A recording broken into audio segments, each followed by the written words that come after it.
इस वीडियो को लाइक करें, हमारे चैनल को सब्सक्राइब करें और बेल आइकन जरूर प्रेस करें।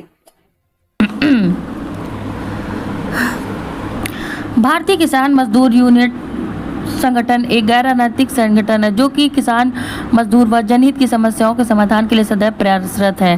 प्रदेश के जनपद लखनऊ के शहीद स्मारक पार्क कैसरबाग लखनऊ में संगठन के राष्ट्रीय अध्यक्ष एसके सिंघानिया के नेतृत्व में मजदूर दिवस के अवसर पर शहीद स्मारक पार्क से जनपद गौतम बुद्ध नगर के अपर जिलाधिकारी बब्बू सिंह व तहसील जेवर के उप जिलाधिकारी महोदय अभय प्रताप सिंह की मिली भगत से अंतर्राष्ट्रीय एयरपोर्ट के लिए अधिकृत की गई भूमि में किए गए भ्रष्टाचार के विरुद्ध एवं किसानों की भूमि व फसलों का मूल्यांकन किए बगैर फसलों को नष्ट करना एवं जबरन भूमि अधिग्रहण करने को लेकर भ्रष्ट उप जिलाधिकारी एवं अपर जिलाधिकारी के विरुद्ध पैदल मार्च निकालकर 8 सूत्री मांग प्रपत्र माननीय मुख्यमंत्री को संबोधित करा। सर पहले तो अपना नाम बताइएगा। मेरा नाम सरदार वीरेंद्र सिंह है। मैं जिलाध्यक्ष भारतीय किसान मजदूर यूनियन सिंघानिया जनपद बाराबंकी। सर जो आज आप लोग यहाँ पे इकट्ठा हुए हैं किसान और मजदूर महासभा को लेकर, सर क्या कहना चाहेंगे? देखिए, आज जो है 1 मई है, जिसमें पूरे देश से और पूरे प्रदेश से यहाँ पर किसान भाई, भारतीय किसान मजदूर यूनियन संगठन के पदाधिकारीगण और राष्ट्रीय अध्यक्ष जी, प्रदेश अध्यक्ष जी, सभी लोग आए हैं। आज जो है मजदूर दिवस है। मजदूर दिवस के उपलक्ष्य में आज एक पंचायत जो है यहाँ पर भी है, जो जिसका रूप है कि मतलब जो है किसान सम्मेलन।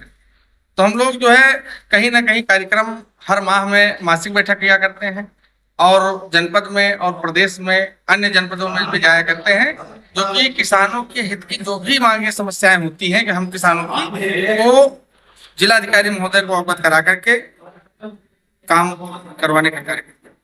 कैसे लोग यहाँ पे आए हैं आपके साथ? परेशानी का सामना तो है, लेकिन किसान है, गांव से आए हैं हम लोग और गांव से जुड़े हुए हैं। कोई प्लाटिंग वाले हम लोग किसान यूनियन वाले नहीं है, इसलिए हम लोगों को मतलब आदत पड़ गई है। मैं हमेशा जनपद चाहे बाराबंकी से लेकर के लखनऊ से लेकर के हरदोई हो, मतलब विभिन्न जनपदों में रेलवे से भी हम लोग जाया करते हैं।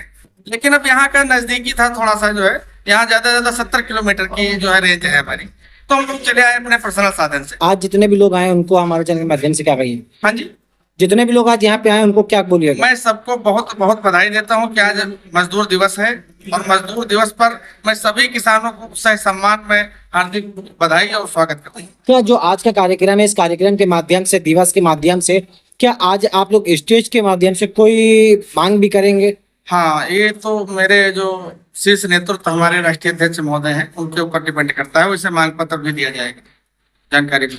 क्या आपको कुछ मालूम है उसके अंदर क्या मांग पत्र में क्या क्या? मांग पत्र जो है किसानों के हित की समस्याएं, पर्यावरण से लेकर के वृक्ष बचाओ और नदी बचाओ, किसान बचाओ, ऐसी तमाम समस्याएं हैं। जैसे कि गन्ना का भुगतान है, ये नहीं समय पर सरकार करती है, और नहरों में जो साफ सफाई का कार्य है, खाना पूर्ति करती है सरकार। तो मैं चाहता हूं कि मनरेगा के तहत साफ सफाई करवा करके नहरों तक, जल तक पानी पहुंचाया जाए। और विद्युत विभाग में जो भ्रष्टाचार है, जैसे कि ग्रामीण क्षेत्र में हमारे जो है किसान भाइयों के जो घरेलू कनेक्शन लिया हुआ है, उस कनेक्शन की रीडिंग अपने आप निकालते हैं हर महीने, वो गांव में निकालने नहीं आते हैं। ऐसी ऐसी समस्याएं उनको अवगत कराया जाए। ठीक है, थैंक यू सर। हाँ ठीक है। सचिन सेवतिया जी जिलाध्यक्ष बुलंद साहब हमारे बीच में हैं, कृपया वो भी आ जाए। भीम सिंह जी जिलाध्यक्ष आगरा हमारे बीच में हैं, कृपया वो भी आ जाए। और देवेंद्र सिंह यादव जिलाध्यक्ष सीतापुर। क्योंकि जो न्यूनतम मजदूरी है वो बढ़ाई जा चुकी है, लेकिन वो अभी भी मनरेगा के तहत नहीं मिल पा रही। इसके बारे में आप किस तरह से उनकी लड़ाई लड़ेंगे और किस तरह उनकी बात उठाएंगे? मैं सरकार से इस लड़ाई के लिए ये कहूँगा जो न्यूनतम समय है वही हो। जैसे कि अपने सरकारी जो अधिकारी है उनका हर साल जो भत्ता डीए बढ़ता है, ऐसा ही मजदूर के बारे में सोचना चाहिए। उनकी एक फिक्स आय उन्होंने कर रखी है कि 8 घंटे हो तो वही, 10 घंटे हो तो वही है, कंटिन्यू वो डाउनफॉल उनका जा रहा है। अगर देखिए हमारे भारत देश में किसान देश है और मजदूर तबका ज्यादा है और अधिकारी तबका कम है। जब तक मजदूर तबके को नहीं उभरा जाएगा तब तक देश प्रगति पर नहीं जाएगा। लेकिन जिस तरह ये बातें हो रही है, लगातार जमीन अधिग्रहण भी हो रहा है और खेत जो छोटी होती जा रही है, किसानों की आमदनी को 2 गुनी बढ़ाई जाएगी बिहार किया था, वो क्या अब तक आपको लगता है? किसानों की आय तो ये बढ़ाई नहीं रही, जुमलेबाजी की सरकार है, जुमलेबाजी कंटिन्यू करती आ रही है और अपनी जो सही विकास की रफ्तार है उससे अलग ही ये सरकार जा रही है। हर तरह से फेलियर नजर आ रही है। चाहे आप एमएसपी पे ले लो, चाहे आप जो इन्होंने कुछ फसलों के जो बनाए थे, लेकिन वो वहां लागू करे हैं जहां उन फसलों का योग्य नहीं है। जैसे कि सरसों है, सरसों वहां लागू कर रखी है राजस्थान में, और उत्तर प्रदेश में जो और अन्य जिले हैं वहां एमएसपी पे काटे नहीं है। मैंने बुलंदशहर में सचिव साहब के मंडी में गया एमएसपी के लिए, भाई तो सरसों आपने कर रखी है, इससे तो लोग धान इसको सरसों को, लेकिन नहीं क्योंकि सरकार ने अलॉटमेंट ही काटे नहीं कर रखे हैं। सरकार का फेलियर नजर आ रहा है। और आज 1 मई है, मजदूर दिवस के शुभ अवसर पर जो गांव का शहरीकरण करके किस तरह से मुआवजा का गोलमाल किया जा रहा है, इसके बारे में। सर ये लोग क्या करते हैं कि 2013 के कानून को ले आते हैं, जबकि 2013 का कानून और आज 2025 चली हुई है, कितना अंतर आ गया। 10-12 साल का अंतर आ गया। 10-12 साल में क्या महंगाई नहीं बढ़ी? लेकिन इनके कागजों में वो 2013 का कानून। ये क्या करते हैं कि जब इनको कोई गांव उठाना होता है तो उस गांव को उठाने के बजाय उसे शहरीकरण बना देते हैं कि आप शहर के लोग हैं, क्योंकि इनको दुगना मुआवजा देना पड़ेगा। अगर ये गांव को उठाए और गांव को उठाने का उसमें दे विज्ञापन में, तो उसका 4 गुना देना पड़ेगा। इसीलिए उसको शहरीकरण कर देते हैं, और जब शहरीकरण से पूरी आमदनी ले लेते हैं शहरीकरण करके, फिर उसे गांव में तब्दील कर देते हैं कागजों में। ये चल रहा है। शहर उठता नहीं है, गांव को उठा भी सकते हैं, शहर को उठा नहीं सकते। ये चीज हो रहा है।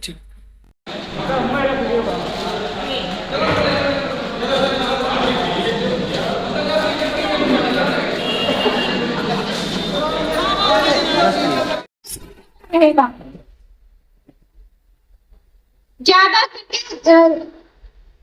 किसान जो है, किसान का गाँव में ही रहता है। शहर में क्यों लोग बस कमरे में रहते हैं, इसी में रोटी खाते हैं। तो 60% मेरे हिसाब से आज भी लोग किसानी ही करते हैं, उन्हीं पे उनका जीवन निर्भर रहता है। और हमारा ग्रामीण क्षेत्र है, सीतापुर ले लीजिए, पलिया है, यहाँ पे तो लोगों की पूरा लगभग मान लीजिए 80% जीवन उनका गन्ने पर निर्भर करता है। और हमारा जो कानून व्यवस्था है हमारे वो बोलते हैं कि हम 14 दिन के अंदर गन्ने का पैसा दे देंगे, भुगतान कर देंगे, परंतु 1 साल 1.5 साल हो जाते हैं। और उसी पैसे का किसान को उसी पैसे से बेटी की शादी करनी है, किसी को अच्छा।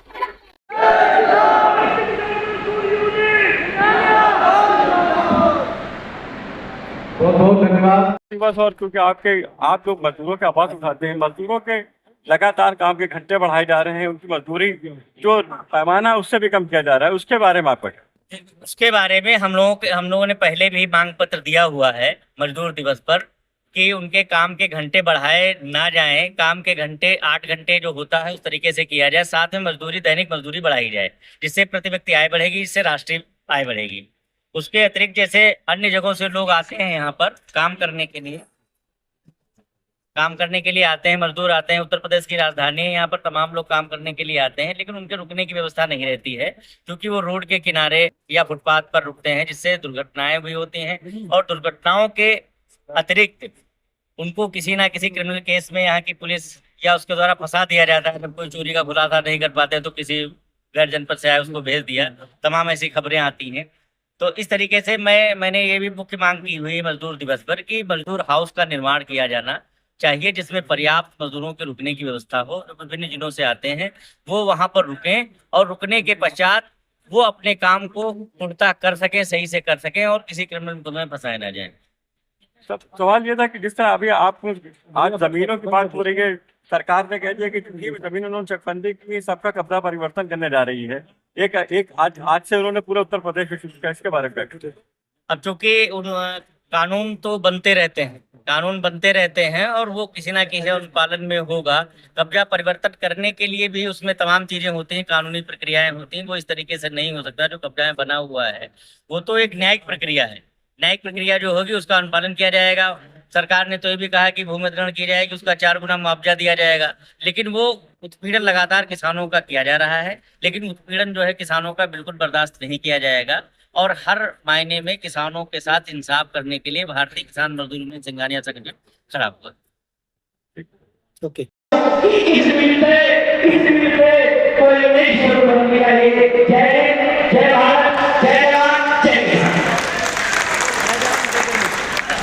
इंटरनेशनल एयरपोर्ट बनना है, वहाँ इतनी बड़ी धांधलेबाजी चल रही है। वो भी पदाधिकारी है, चाहे वो चपरासी है, वो भी अपने आप को डीएम माने बैठो है। अगर हमने एक शिकायत करी, इन्होंने जो है 2 करोड़ जमीन, मकान के 2 करोड़ होने चाहिए, इन्होंने 24 करोड़ लिख दिए, क्योंकि एसडीएम को भी वहाँ में पैसा, डीएम को भी वहाँ में, विधायक को भी वहाँ में। हमने शिकायत कर दी, हमारे मकान पे बिल्डोजर चलाने की कोशिश है ये 5 भाइयों के पे, क्योंकि हम शिकायत करता है। हम प्रार्थी, मेरा नाम पुष्पेंद्र है, मैं प्रार्थी हुआ मैं, तो हमें तो बड़ी समस्या है। हमें 1.5 साल है कि हमारे मकानों का मापन किया जाए। इन्होंने नोटिस गिर दी हर मकान पे। हमारे गांव में 700 नोटिस हैं और 700 नोटिस में से 4 से 500 नोटिस खत्म कर दिए और उनका पैसा डाल दिया, और हमारे नोटिस के आधार पर ही मकान तोड़ रहे हैं। बताओ, एक जगह पैसा डाल रहे हैं नोटिस वाले ने, क्या एक जगह मकान तोड़ रहे हैं। कितने बढ़िया आदमी है, क्या काम हो। इस समस्या के सहयोग के लिए ही हम खुर्जा से। तो किस तरह की समस्या है, क्योंकि आप किसान हैं, उनसे जुड़े हुए क्या समस्या है? समस्या है जैसे कि हमारे जेवर वालों की एयरपोर्ट, हम भी उसी के नजदीक आ रहे हैं। कल को हमारी भी एक्वायर होंगी जमीन। जो समस्या इनके साथ हो रही है वो समस्या हमारे साथ भी हो सकती है। जब उनके साथ हो रही है तो हमारे साथ, हम तो उम्मीद करके चल रहे हैं कि ऐसा ही करेंगे। लेकिन जब ये होता है, विकास की बात की जाती है, नया औद्योगिकरण किया जाता है, तो जमीनें तो चाहिए, सरकार कहती है। जमीन चाहे तो नियम के अनुसार खूब लें, लेकिन नियम तो ना तोड़ें कभी शहर से गांव में, गांव से शहर में, जैसे उन्हें जहां लाभ दिखाई दे उसको ऐसे ना बदलें। और 2013 के कानून 5 लाख